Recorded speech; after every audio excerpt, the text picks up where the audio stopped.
আসসালামু আলাইকুম রহমতুল্লাহ। আশা করি আল্লাহ পাকের অশেষ রহমতে সবাই ভালো আছেন। মালয়েশিয়ার গ্রামীণ পরিবেশ বললে ভুল হবে না। আমরা খুব সুন্দর একটা জায়গায় আসলাম আজকে। তো আপনাদেরকে জায়গাটা একটু দেখাই। হয়তো হঠাৎ করে কেউ দেখলে মনে করতে পারবেন না যে এটা মালয়েশিয়া। ওই এগুলো কি মাছের গেট না?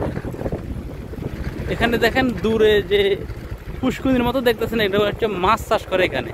আমরা আসলে একটা কাজে আসলাম এখানে, তো ঘুরতেছি। আমাদের জোহর নামাজের সময় আছে, আমরা এদিকে মসজিদ খোঁজার জন্য আসলাম, যেহেতু জায়গাটা আমাদের কাছে পুরোপুরি নতুন।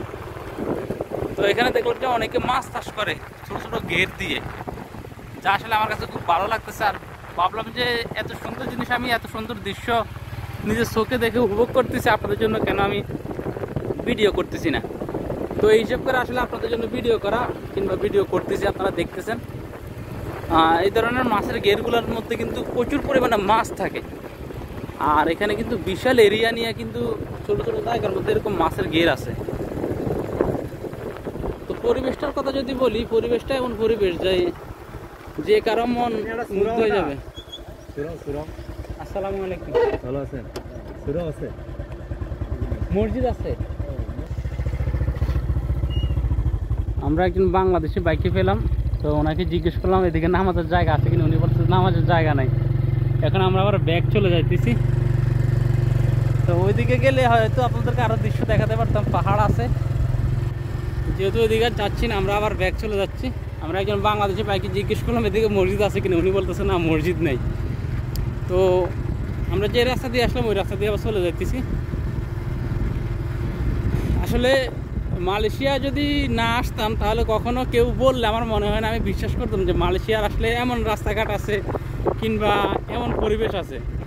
আমরা সচরাচর মালয়েশিয়ার নাম শুনলে মনে করি কি বিশাল বড় বড় বিল্ডিং আর বড় বড় ফ্ল্যাট বাড়ি, যা মনে করেন ঢাকা শহরের মতো অনেকটা রং সঙের দুনিয়া। তো এরকম গ্রামীণ পরিবেশ দিয়ে মালয়েশিয়া আছে, এটা আসলে এখানে না আসলে বিশ্বাসই করতাম না। তো যাক, আলহামদুলিল্লাহ, আল্লাহ পাক তার শুকরিয়া। আল্লাহ পাক এত সুন্দর প্রকৃতি পরিবেশ দেখার মতো সৌভাগ্য দান করছে। আসলে দুনিয়াতে ঘোরাটা খুব বেশি জরুরি আমাদের। আল্লাহ পাক রব্বুল আলামিন কোরআনের বিভিন্ন জায়গায়, সম্ভবত যদি আমার ভুল না হয়, দুনিয়া ঘোরার জন্য বলেছে। যদিও বর্তমান ফিতনার যুগ, আসলে চোখের হেফাজত করে ঘোরাফেরা খুব কষ্টকর। তো এইরকম গ্রামীণ পরিবেশে আসলে কিন্তু সমস্যা নাই। এরকম গ্রামীণ পরিবেশে চোখের হেফাজত এমনিতে হয়ে যায়, কারণ এদিকে ফিতনা কিংবা চোখের গুনাহ হবে এমন কোনো দৃশ্য নাই। শহরাঞ্চলের দিকে গেলে হয়তো ওটা ভিন্ন কথা। তো আসলে পরিবেশটা আসলে অসাধারণ, মানে অসম্ভব সুন্দর বলা চলে। আপনারা এর আগে আমার গ্রামীণ পরিবেশের কয়েকটা ভিডিও দেখেছেন, কিংবা আমি মালয়েশিয়ার বিভিন্ন জায়গায় গেলে ভিডিও করি। অনেকেরই হয়তো মোটামুটি ধারণা হয়ে গেছে যে আসলে মালয়েশিয়া শহরটা কেমন। যারা শুধু শহরেই পাবেন, তাদের জন্য হচ্ছে নতুন করে জানা যে শুধু শহর না, মালয়েশিয়া গ্রামও হয়। প্রাকৃতিক সৌন্দর্যটা আসলে উপভোগ করার মতো। তো অনেক কথাই বলে ফেললাম, ইনশাআল্লাহ দেখা হবে পরবর্তী ভিডিওতে।